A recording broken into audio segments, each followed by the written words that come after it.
बहुत से लोगों को ये लगता है कि खाली ब्लड की कमी होने को ही एनीमिया कहते हैं, लेकिन ऐसा बिल्कुल भी नहीं है।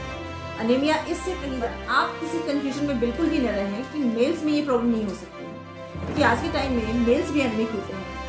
इरेगुलर हार्ट बीट, सांस लेने में दिक्कत होना, chest pain, massive bleeding, red blood cells का डिस्ट्रक्शन, बॉडी में आयरन, विटामिन B12, ये एक serious and uncommon type of anaemia है एंड जनरली तब डेवलप होता है जब हमारी बॉडी एम्पल अमाउंट में आरबीसीज का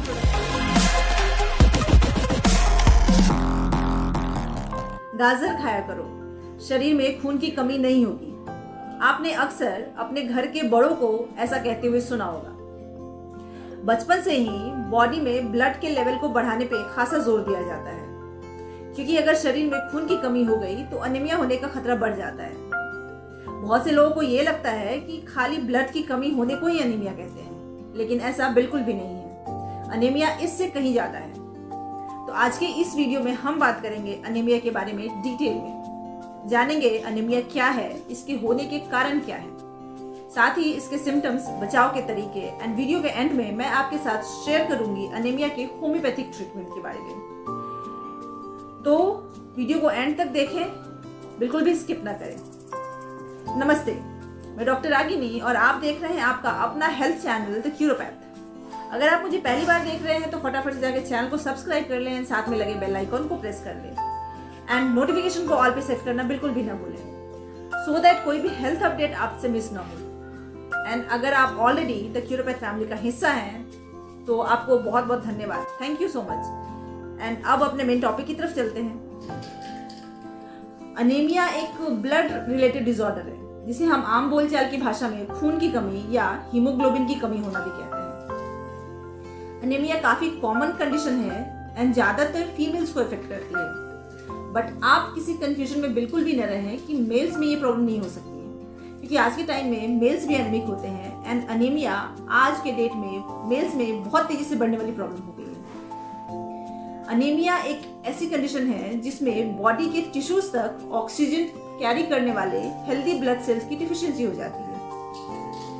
दरअसल हमारे ब्लड में आरबीसीज यानी कि रेड ब्लड सेल्स हमारी बॉडी के different tissues and different organs तक ब्लड कैरी करते हैं।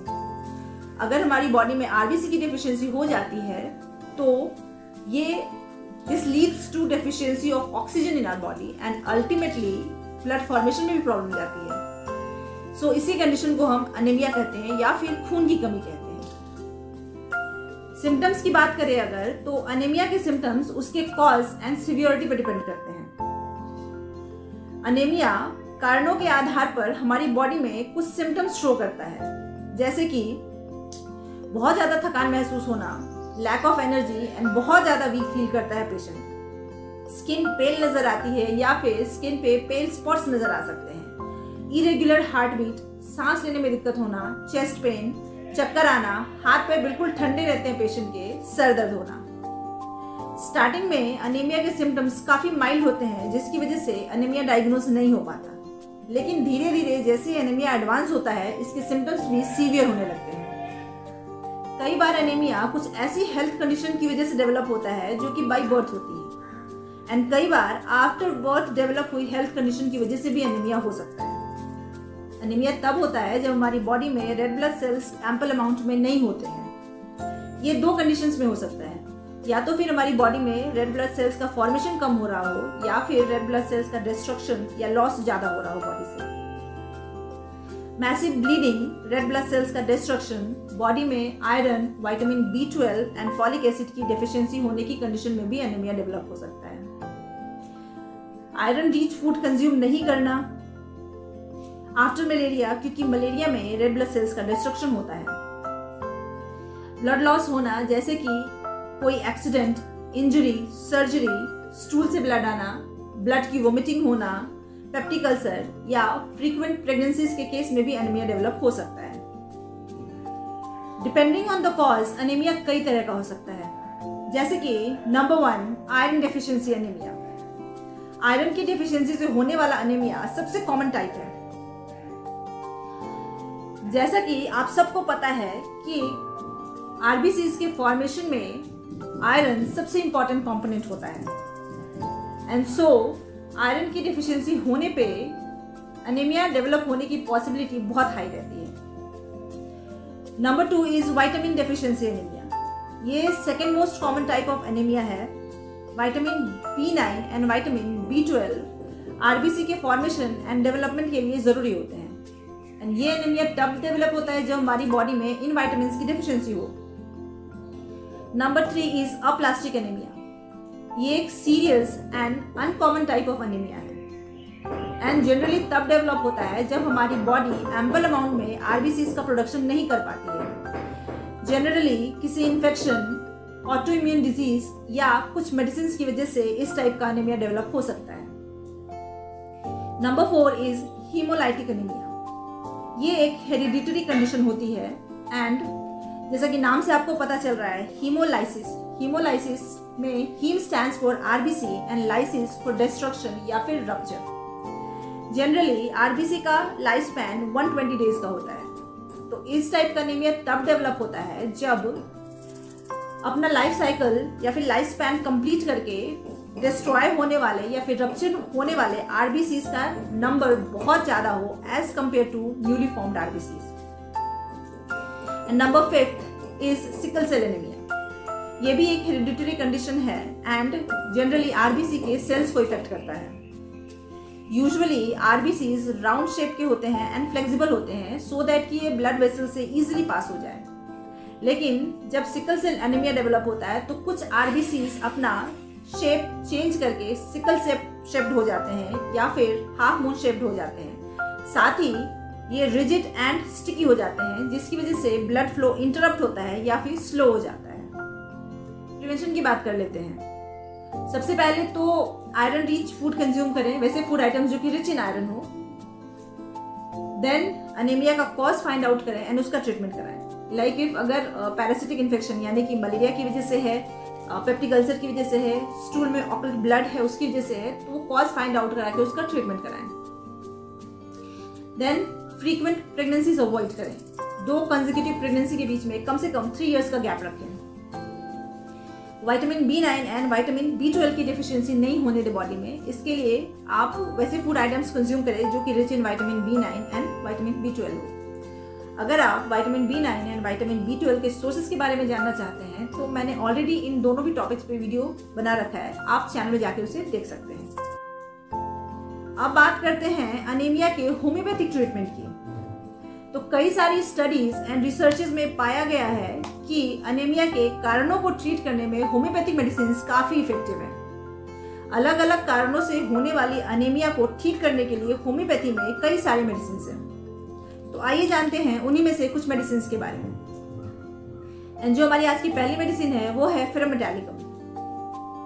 फेरामेटालिकम एक बहुत ही फायदेमंद मेडिसिन है उन लोगों के लिए जिनमें कमजोरी, pale looking skin and iron deficiency anaemia की शिकायत हो। इरिटेबिलिटी बहुत ज्यादा हाई होती है, थोड़े से भी शोर पे पेशेंट बहुत चिड़चिड़ करता है, सर दर्द की शिकायत करता है, इरेगुलर पीरियड्स हो, बहुत लंबे टाइम तक पीरियड्स कंटिन्यूड रहे एंड बहुत ज्यादा ब्लीडिंग हो, भूख कम लगती है पेशेंट को, पेल स्किन होती है and fast and irregular heartbeat होती है, वीकनेस बहुत ज्यादा फील होता है एंड साथ में आयरन डेफिशिएंसी की वजह से एनीमिया हो पेशेंट को। तो in this case if ferrum metallicum is prescribed it works par excellence. Cyclamen europaeum, यह मेडिसिन मेनली आयरन की डेफिशिएंसी से होने वाले एनीमिया को कंट्रोल करती है एंड अगर यूटेराइन कंडीशन की वजह से भी एनीमिया डेवलप हुआ हो तो भी ये मेडिसिन बहुत ही अच्छा काम करती है। Uterine conditions like after delivery बहुत ज्यादा ब्लीडिंग होना, हैवी मेंस्ट्रुअल फ्लो या फिर इरेगुलर मेंसेस, पैर की एड़ी में दर्द होना एंड जलन होना, बहुत लंबे टाइम तक बैठने या खड़े रहने या ठंडा पानी पीने से सारे सिम्टम्स बढ़ जाते हैं, चलने फिरने से पेशेंट को रिलीफ मिलता है। तो ऐसी कंडीशन में हम पेशेंट को साइक्लामेन यूरोपियम प्रिस्क्राइब करते हैं। किलकेरिया फॉस्फोरिका, यह मेडिसिन एनीमिया से सफर कर रहे उन बच्चों को दी जाती है जिनमें फैट की वजह से स्किन लूज पड़ गई हो, हार्ड स्टूल पास होता है, साथ में ब्लीडिंग होती हो, नेक में स्टिफनेस फील होता हो, पेशेंट को बार बार हेडेक की शिकायत होती हो, इरिटेबिलिटी बहुत ज्यादा होती है, हाथ और पैर ठंडे एंड सुन्न महसूस होते हैं, ज्वाइंट पेन होता है एंड एड़ी में बहुत तेज दर्द होता हो, मेंसेस टाइम से पहले अपीयर होते हैं एंड पीठ में बहुत तेज दर्द होता है। ठंडे में, ह्यूमिड वेदर में पेशेंट की सारी कंप्लेंट्स बढ़ जाती हैं एंड गर्मी में एंड ड्राई वेदर में उसे अच्छा फील होता हो, तो इन सिम्टम्स में हम पेशेंट को किलकिरिया फॉस्फोरिका प्रिस्क्राइब करते हैं। फॉस्फोरस, ब्लड लॉस की वजह से होने वाले अनीमिया के लिए फॉस्फोरस एक बहुत अच्छी होम्योपैथिक मेडिसिन है। साथ ही साथ आयरन डेफिशिएंसी अनीमिया को ट्रीट करने के लिए भी फॉस्फोरस का यूज किया जाता है। फेस से ही पेशेंट डल एंड बीमार दिखता है। बहुत लंबे टाइम से कफ जमा होने की वजह से सर में बर्निंग पेन होता हो पेशेंट को, पेट में एम्प्टी फीलिंग होती है एंड कमजोरी बहुत ज्यादा महसूस होती है। पीरियड बहुत लंबे टाइम तक रहता है लेकिन फ्लो बहुत कम रहता है। थोड़ा भी चोट लगने से ब्लीडिंग बहुत ज्यादा होती है। ठंडे में कोल्ड थिंग्स खाने से या फिर सोने के बाद ओपन एयर में पेशेंट को सिम्टम से बहुत राहत मिलता है। एंड सिफिलिस की वजह से बहुत तेज दर्द हो पेशेंट को, म्यूकस मेम्ब्रेन में स्वेलिंग हो एंड कमजोरी बहुत ज्यादा महसूस होती हो, तो वैसे में फॉस्फोरस प्रिस्क्राइब करने से बहुत ही जल्दी आराम मिलता है। एलेट्रिस फेरिनोजा, यह मेडिसिन मेनली उन फीमेल्स को दी जाती हैं जो बेहद कमजोर होती हैं एंड बहुत ज्यादा थकी हुई महसूस करती हैं। ये मेडिसिन उन पेशेंट्स को प्रिस्क्राइब की जाती हैं जो हमेशा लॉस ऑफ एनर्जी फील करते हैं, जिनका फेस पेल दिखता है। तो ये थी कुछ होम्योपैथिक मेडिसिन जो हम एनीमिया को ट्रीट करने के लिए यूज करते हैं। इसके अलावा भी बहुत सारी मेडिसिन हैं जो हम फिर कभी डिस्कस करेंगे। आज बस इतना ही। मेरा ये वीडियो आपको कैसा लगा कमेंट में लिखकर बताएं। If you find this useful then do share it with your loved ones. मिलूंगी द क्यूरोपैथ के नेक्स्ट वीडियो में किसी दूसरे रेलेवेंट हेल्थ टॉपिक के साथ। जब तक कि आप अपना और अपनों का ख्याल रखें। Do take very good care of your self and your family and thank you so much for watching.